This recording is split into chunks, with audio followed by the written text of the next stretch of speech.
Hello and welcome to EDnews TV. I am your host, John Ayobide. Today we turn our attention to one of the most critical geopolitical development in the world nowadays, the escalating tensions across the Middle East. The implications extended far beyond national borders, affecting global security, economic stability, and of course, international diplomacy. We have with us Mrs. Adriana Aristizabal, founder and CEO of Ivoice Communications. Mrs. Adriana, thank you for joining us today. Thank you, John. So, as you might, of course, know about the late February situations, the United States and Israel launched a major military campaign against Iran. How do you assess the current situation and tensions in the Middle East? And what are the factors you think can determine whether the situation escalates further or decreases? Well, right now, the trajectory is toward escalation, sadly, unless there is a rapid diplomatic off-ramp. And the reason is simple. This is no longer just about military targets. It's spilling into diplomatic spaces, civilian travel, and global commerce. And just like one big signal is what the United States government is doing. For example, in the late hours, the U.S. Department of State has urged Americans to immediately depart more than a dozen countries across the region because of serious security risk.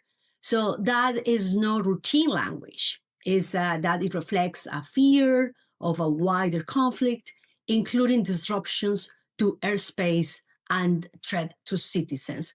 So the second major escalation driver is the maritime front.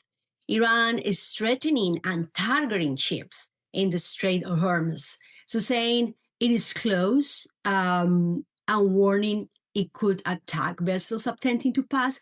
This matters because 20% of the world's daily oil consumption moves through that region. Even a threat can raise oil prices, as you know, insurance cost and cause shipping disruptions, as we are seeing right now, as the conflict is evolving. And a third factor I would like to mention is the multiple front risk.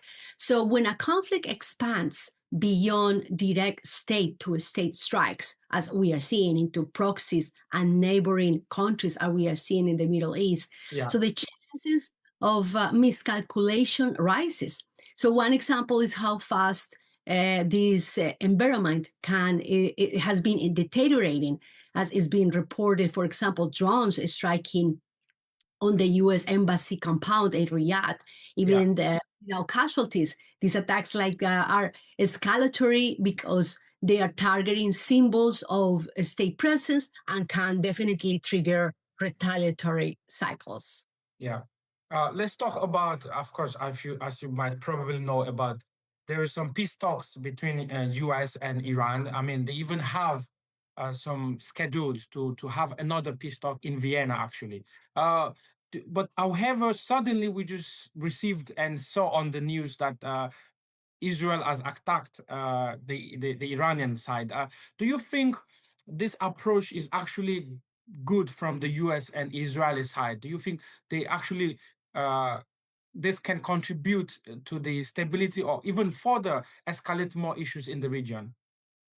I think that from my perspective, the U.S. approach right now looks like a mix of two goals. For example, for me, one is risk mitigation, and the other one is protection, but it also increases uncertainty.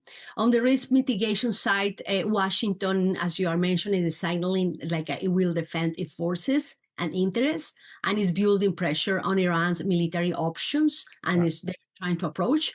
And on the protection side, the departure advisories to citizens are telling us something, that when the U.S. is urging Americans to leave many countries at once, it is essentially saying, we believe the risk has changed fast, and we cannot guarantee safety the way we normally can.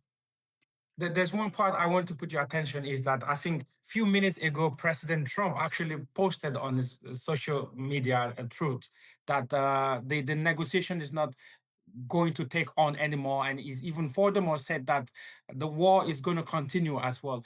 Do you foresee any opportunity maybe for this to go down? I mean, do you think there's going to be reduced in the tension in the Middle East?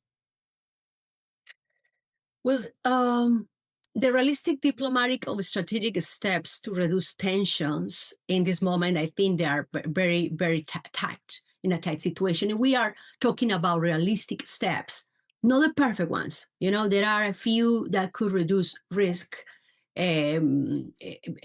quickly. You know, the first one, for example, maritime deconfliction channel. It has to be immediately. This is urgent because the trade issue is global. Even if there is no formal legal closure, with shipping companies pausing transit because their vessels are being targeted by Iran attack, and it becomes a de facto shutdown, a focus agreement, no attacks. For example, a focus agreement that said no attacks on commercial shipping. You know, that could calm markets and reduce incentives for Gulf states to be pulled into the conflict. And the second, let's say, protect the diplomatic sites and civilians. So the moment embassies and consulates become regular targets, the conflict continue expanding socially and politically. And we have already seen unrest and attempt of attacks in Thai diplomatic facilities, for example, in Pakistan, and the report drone strike on the U.S. embassy on Riyadh. Those are escalation accelerators. So the governments need immediately to security coordination to prevent those copycat incidents and mass casualty scenarios in the region. And one third thing I would like to mention is the United States and Iran needs to reopen a quiet line of communication that can allow both sides to take small, concrete steps that can be verified. And in the short term, they don't need a big, I mean, I don't think a big peace agreement is possible right now, but what is possible, I think, is a step-by-step approach. For example, pause certain types of strikes. If they agree to monitor limits on missile and drone launches in specific areas, and also communicate clearly to avoid miscalculations of accidental escalation. I believe that would be like steps that can help. Okay, thank you very much for your great insight, Ms. Adriana. Always a pleasure. Thank you very much.